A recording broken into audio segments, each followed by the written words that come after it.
Coucou. Tu pensais que j'allais venir par là, là? Ah! Bah non, la blague de merde. C'est fait. Maintenant, passons aux choses sérieuses.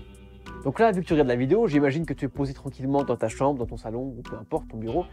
Dans tous les cas, admettons que maintenant, là, tu as envie d'un thé ou d'un Twix, ou peu importe. Bref, tu te dis, bon, bah, de toute façon, il faut que je bouge mon cul jusqu'à la cuisine. Donc tu vas jusqu'à la cuisine, et une fois arrivé dans cette salle, tu te dis, pourquoi je suis là? Hein? Tout le monde se reconnaît dedans. Je le sais, ça arrive à tout le monde. Voilà. Et bon, déjà, c'est chiant. Hein, et puis en plus, on se dit, putain, mais je perds la tête, qu'est-ce qui se passe? En fait, non, c'est tout à fait normal. Sauf si ça t'arrive une trentaine de fois dans la journée. Dans ce cas-là, je veux pas être pessimiste, mais ça sent pas bon. Hein, voilà. Donc dans ce cas-là, ne perds pas ton temps sur Doctissimo, ils vont dire que tu as un cancer. Va directement à ton médecin traitant et avant que tu oublies où il habite déjà, et il te dira ce qui va pas. Et bref, donc là on divague. Pour ceux qui me connaissent pas, je m'appelle Alan Carey Jackson et bienvenue dans une vidéo où on va parler du Doorway Effect.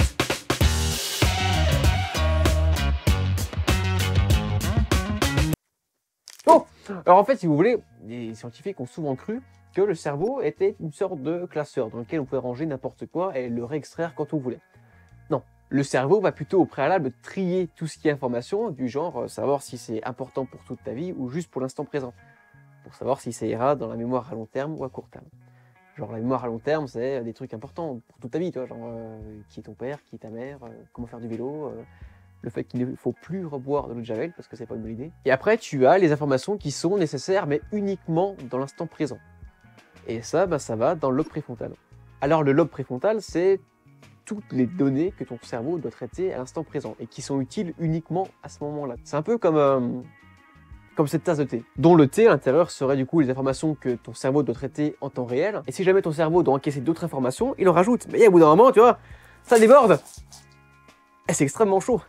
Donc comme vous l'aurez compris, eh bien bon, le lobe préfrontal, c'est pas limité comme stockage. Donc au bout d'un moment, il faut faire le ménage et puis enlever les informations pour pouvoir en accumuler des nouvelles. Donc quand tu passes de ta chambre à ta cuisine, pour le cerveau, tu vas changer d'environnement. Et du coup, il faut s'adapter à ce nouvel environnement. Il y a plein d'informations, le frigo, ton café, tout ça, voilà, tu vois. Et du coup, ben, pour pas surcharger ta mémoire, eh ben, il va virer des trucs qu'il juge inutiles au moment présent. Autrement dit, ben, ta chambre, quand tu es dans ta cuisine, on s'en fout de où est-ce que se trouve ta souris, ton clavier, tout ça.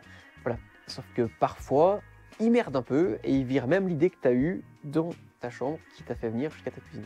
Le fameux Doorway Effect. Et ce Doorway Effect a été d'ailleurs étudié et testé dans l'université de Notre-Dame aux États-Unis, dirigé par Gabriel Radvansky. 55 étudiants ont participé à cette expérience qui consistait à être à un point A avec une table et des objets dessus, prendre ces objets, les mettre dans une boîte à chaussures, refermer la boîte à chaussures, repartir à un point B avec une personne qui nous attendait pour nous poser des questions sur les objets qu'il y avait dans la boîte à chaussures.